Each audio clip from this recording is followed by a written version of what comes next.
Bismillahirrahmanirrahim. Assalamualaikum dan salam sejahtera. Selamat datang ke channel Cikgu Duan. So, bagi yang pertama kali masuk ke channel Cikgu, jangan lupa like, share dan subscribe dan tekan butang loceng di bawah supaya anda tak terlepas video-video terbaru daripada Cikgu. So, hari ini Cikgu ingin kongsikan slide berkenaan sains tingkatan 2 KSSM, Biodiversity. Kita pergi kepada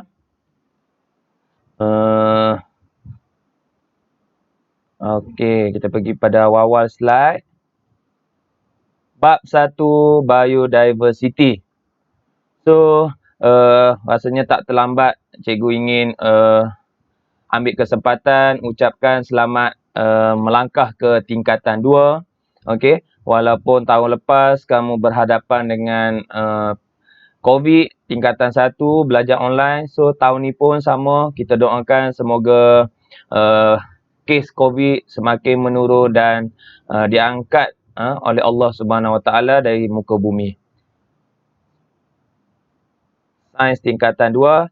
So kredit kepada Cikgu Norazila Khalid daripada SMK Ulu Tiram Johor kerana menyediakan slide PowerPoint ni. Kepelbagaian organisma. Okey, kita teruskan dengan subtopik yang pertama, kepelbagaian organisma. So, di sekeliling kita, kita tak boleh lari daripada, selain daripada manusia yang duduk di muka bumi ni, kita ada haiwan, kita ada tumbuhan. Tu maksudnya kepelbagaian. So, contoh kat sini, orang hutan, buaya, bunga raya dan sebagainya. So, Malaysia juga merupakan salah satu daripada 12 buah negara mega biodiversity di dunia. So, top 12. Keadaan di Malaysia yang beriklim khatulistiwa menjadikannya habitat yang sangat sesuai bagi pelbagai jenis organisma. So, khatulistiwa ni panas dan lembap sepanjang tahun. So, memang sesuai untuk pelbagai jenis organisma, tumbuhan dan haiwan lain. Okey, so yang ni contohlah. Penguin, hidupan dalam laut, bawah tanah. Kepelbagaian organisma sama ada mikroorganisma, haiwan atau tumbuhan disebut sebagai biodiversity.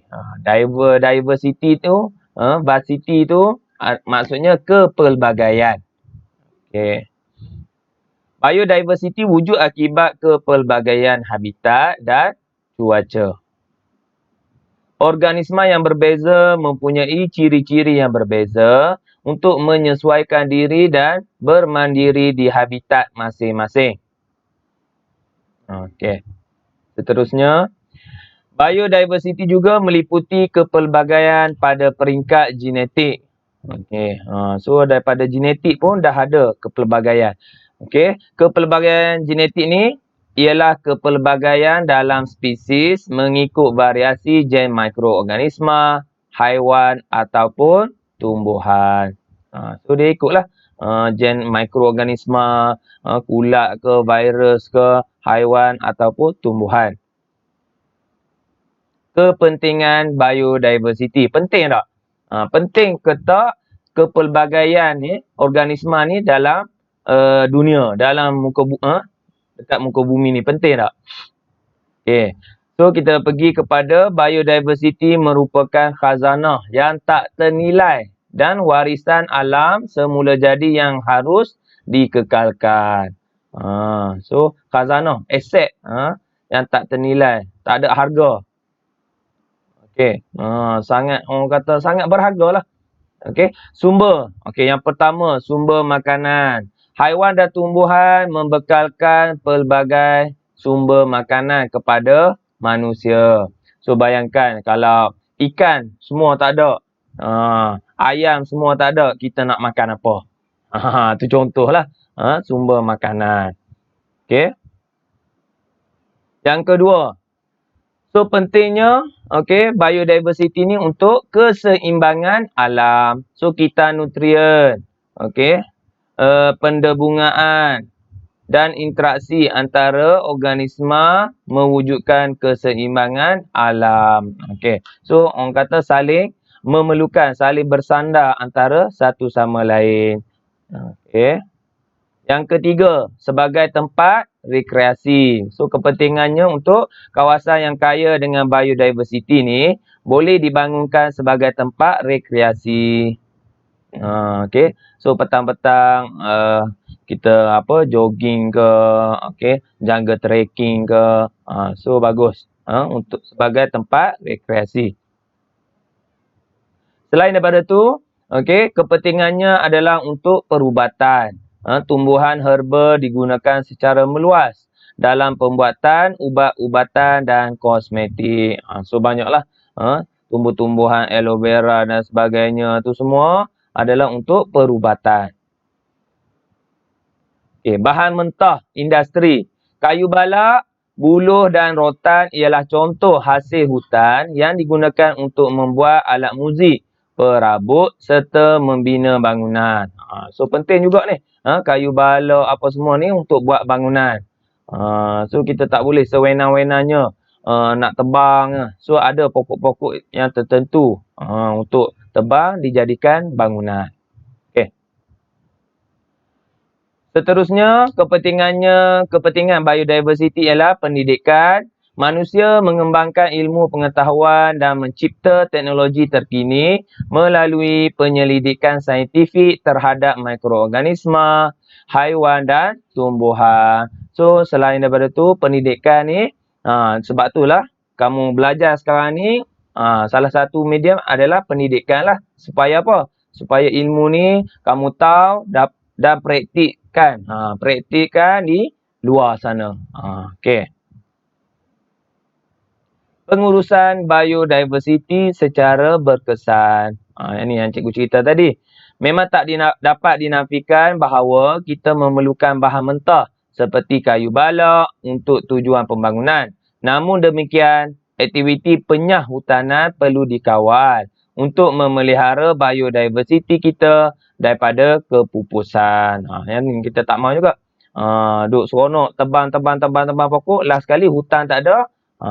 Gajah harimau nak duduk mana?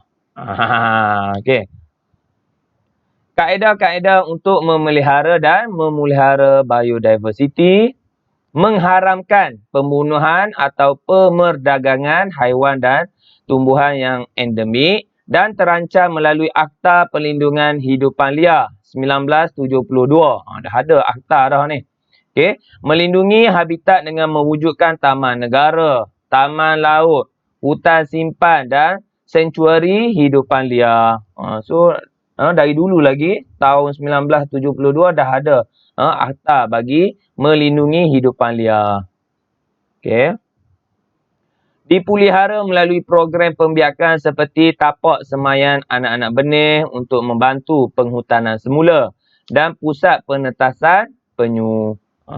So ini antara kaedah yang digunakan untuk pelihara dan melihara biodiversity. Seterusnya, mengharamkan pembunuhan. Ni contohlah. Tu nampak.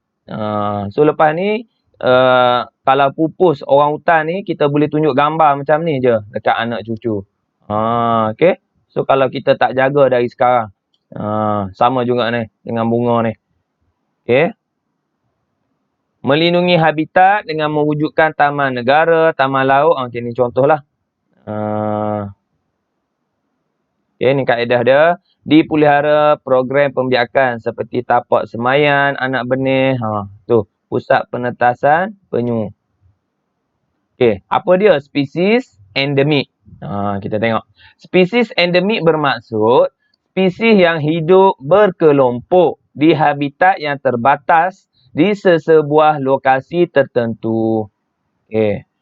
Contoh tumbuhan dan haiwan endemik di Malaysia ialah bunga pakma, periuk kera, penyu belimbing, harimau Malaya dan gajah pigmi. Pigmi ataupun gajah kerdil Borneo. Ni spesies endemik. So maksudnya endemik ni yang terancam ni. Ni contoh bunga pakma. Ni susah nak ada sekarang, nak tengok apa. Bunga pakma, periuk kera. Yang ni penyu belimbing. Ni harimau Malaya. Gajah kerdil Borneo. So itu contoh-contoh haiwan endemik. Pemeliharaan in situ dan pemeliharaan ex situ. Kita tengok apa dia ni. In, apa dia ex. Langkah pemeliharaan biodiversity boleh dikelaskan kepada pemeliharaan in situ dan pemeliharaan ex situ. Kita tengok. Pemeliharaan in situ, internal, dalam. Mengekalkan spesies di habitat asal. Seperti taman negara, hutan simpan kekal dan taman laut. So maksudnya harimau gajah memang ada dekat situ, taman negara contoh. Sebagai contoh, kita tak buat keluar daripada habitat dia. So dia duduk di habitat asal. So nama dia pemeliharaan in situ. Yang kedua, pemeliharaan ex situ pula mengekalkan spesies di luar habitat. Contohnya kita pergi zoo Taipei dan zoo negara. So zoo tu adalah pemeliharaan ex situ. Kita kekalkan spesies di luar habitat asal. Ex, external. So tolong ingat, in situ kekalkan habitat asal. Ex itu di luar habitat asal. So ni beza dia. Pemeliharaan in situ dan ex situ.